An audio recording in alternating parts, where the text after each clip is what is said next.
So why'd you say yes to being a youth leader? Maybe somebody called you and you didn't know how to say no, or maybe you owed somebody a favor, or maybe you've been dreaming about being a youth leader since you were a youth yourself, or maybe you're just one of those people who knows beyond a shadow of a doubt that working with kids is, well, it's just your thing. Well, I'm guessing, like me, you said yes to being a youth leader for all kind of different reasons. I'm guessing some of which you may not even know yet. But let me give you one more reason to be glad you said yes. I want you to think for just a minute. How many adults do you know who have even just one teenager who calls them by their first name? How many adults have a single teenager outside their family who sees them as a resource or better yet, as a friend? Now that number's got to be really low, maybe 10%, maybe 15%. But you and I, we get to have our lives decorated by teenagers. We get to be a part of that very small percentage of people who have this incomparable privilege of working with young people. But at times it's going to also feel like a pretty heavy responsibility. Now today you may feel like you're just a volunteer or you're a helper for someone else who really owns the program.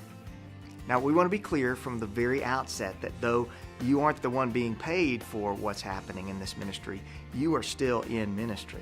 Now, one of my favorite children's time messages, I play this little trick on the kids. I say, I want you to look around and I want you to count the number of ministers in the room. Look around, tell me how many you see. Of course, the children's eyes immediately turn right up to the pulpit area, and it's not long before one of them says, there are 2. No, just 1. Another one says 4. Then I ask them to lean in close and I say really quietly, I want to tell you a secret. Look at all the people in our church family. How many do you think there are? And then, of course, the guessing begins, ranging between 50 and 5 million, until one of the more precocious little ones says, infinity! And then I give the answer. It's predictable to you, I'm sure. Everyone in our church family is a minister. And I start pointing to different people in the congregation. I say, you see Mr. Allen? What is he? And then one of the bolder kids answers, a minister? I say, yeah, great job. How about Miss Doris? What is she? 2 kids respond, a minister? We walk down the aisle, the children and me, and I say, what about Jimmy? What is he? Before long, they're shouting like Pentecostals at a revival, a minister! Ministry is not something a special class of Christians do. It's what we all do. And your particular assignment in ministry just happens to be with youth. Basically, 1 out of 1 of us is called into ministry. And whether you've been doing this kind of work for years or you're just getting started, we're absolutely convinced that you're going to do better with a little coaching, a little support.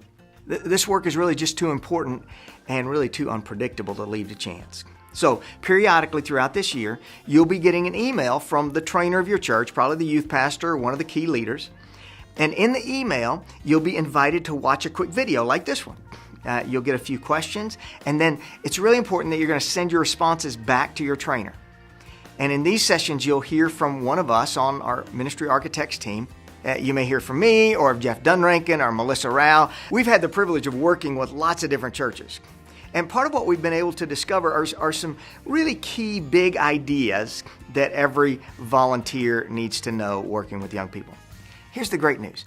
You won't have to attend a meeting. In fact, each of these exercises is probably going to take you less than 10 minutes. But what you will do is become intentional about being as effective as possible in your role on your ministry team. We also really encourage you to use this process to communicate back to your trainer or your youth pastor. Now, sometimes the update you'll send back will have something to do with what's happened in the ministry, but sometimes it'll have something to do with something going on in your own life that it just will be helpful for him or her to know about, to be praying for you and to be updated on a key piece in your family. That's how it works.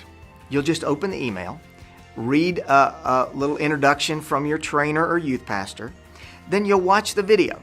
After the video, there are going to be a few questions for you to answer relative to what was on the video. And then you'll have some updates about the ministry you'll receive and a chance to talk back to your trainer or youth pastor. So we're thrilled to be in this journey with you. Let's get started.